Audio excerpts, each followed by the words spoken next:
Hello everyone, myself Alisha Bawa and my today's topic of discussion is Law of Guardianship in India under different religions. Guardian is a legal process that transfers decision-making power to some other person or an individual. A guardian is a person who is appointed to look after the another person or his property. The guardian takes all the legal decisions on behalf of that person or his property.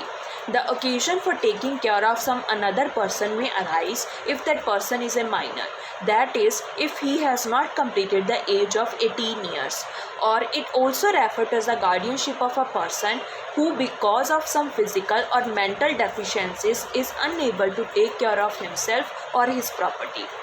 Now, from early times, the condition of minority that is considered as one ground for granting or for appointment of the guardians in all the societies. This is due to the fact that a minor person is considered as unfit to take important decisions regarding himself or his property. Therefore, a minor person is also treated in laws as incompetent to enter into contract with a person who is an adult. In all matters, therefore, a minor has also been considered unfit to represent himself except through his guardian. Now let us discuss about this guardianship under the Hindu law. Guardianship under Hindu law. The Hindu Minority and Guardianship Act 1956 regulates guardianship of a minor child under the Hindu law. Here the word Hindu refers to the Sikh, Hindus, Jains, Buddhists in India, etc.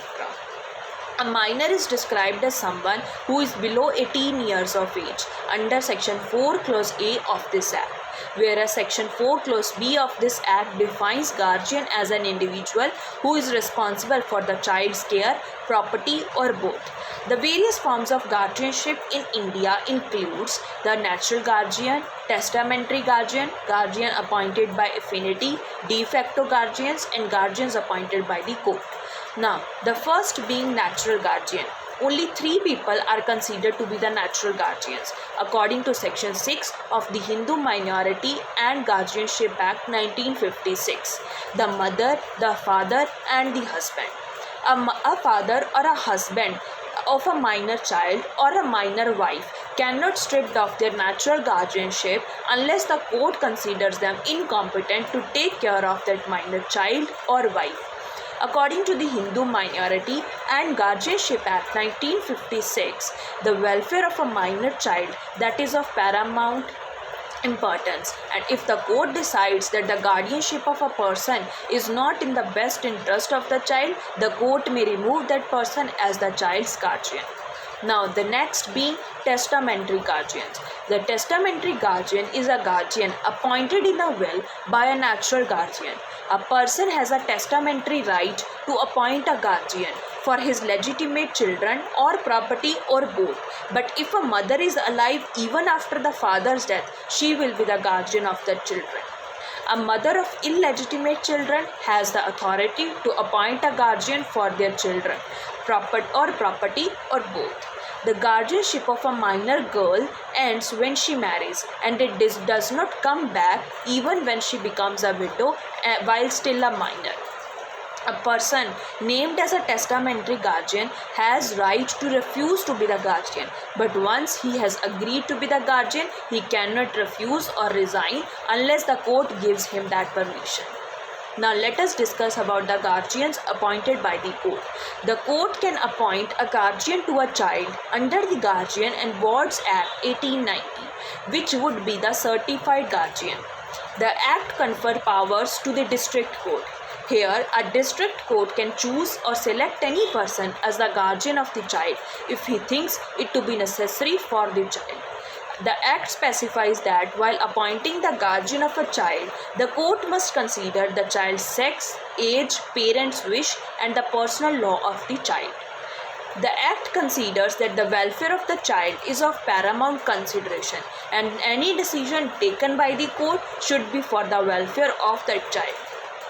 Now, the next being guardianship by affinity. The guardianship of a minor widow by a relative within the degree of spinda is known as the affinity guardianship. A father-in-law may be the guardian by affinity.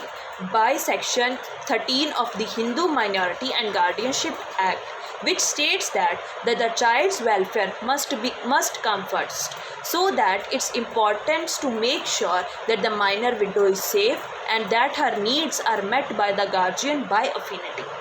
Let us discuss about the de facto guardian. A de facto guardian is someone who has consistently shown an interest in caring for, handling or managing the infant, his or her property or both. A de facto guardian is not a legal guardian and therefore has no legal authority over the child or the child's property. Now, after discussing about the guardianship under the Hindu law, let us move through the Muslim law. Guardianship under the Muslim law. The law of guardianship in Muslims came from certain verses in Quran as well as from hadiths.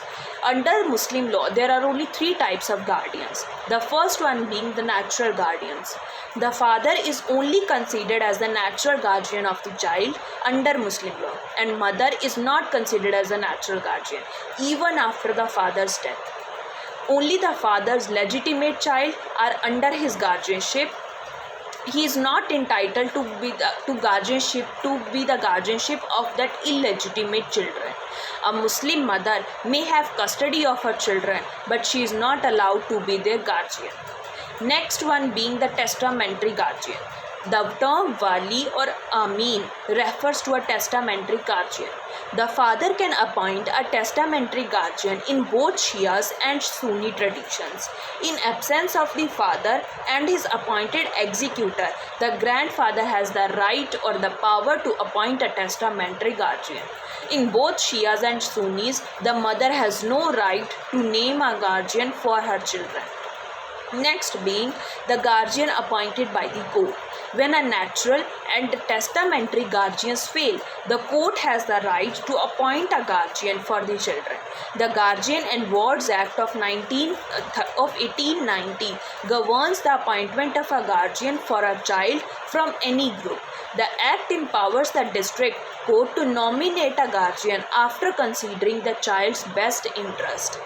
Next being the guardianship under the Christians law. The Guardianship and Wards Act of 1890, which is a secular act, determines the guardianship of Christians. The guardians appointed for the child for the property must consider the child's health. The act notes that when naming a guardian, the sex, age, faith, character and capability of the proposed guardian, desire of the child's parents, and if the minor is old enough, his choice must also be taken into consideration. Next being the guardianship under the Parsis law. A Guardianship and Wards Act 1890 governs the child's guardianship. The Parsis do not have their own personal guardianship rule. It is predominantly governed by the Hindu customs and rules. In addition, Muslims, Christians and Parsis have no personal laws on adoption. The Guardianship and Wards Act of 1890 requires them to go to court. A child should only be taken into foster care, and once he reaches the age of majority, he has complete autonomy over his decisions. To conclude my speech, I would like to say that children are the country's future. So it's important that they grow up in a positive atmosphere where they are well treated and nurtured. A minor child is incapable of self-care or making his own choices. There is a need for someone to look after that child, to help, to love, to care, and to provide all the basic needs to him. As a result, a child's guardian should be someone who takes good care of that child. The well-being of a child thus should be the most important factor when naming a guardian of a child. Thank you.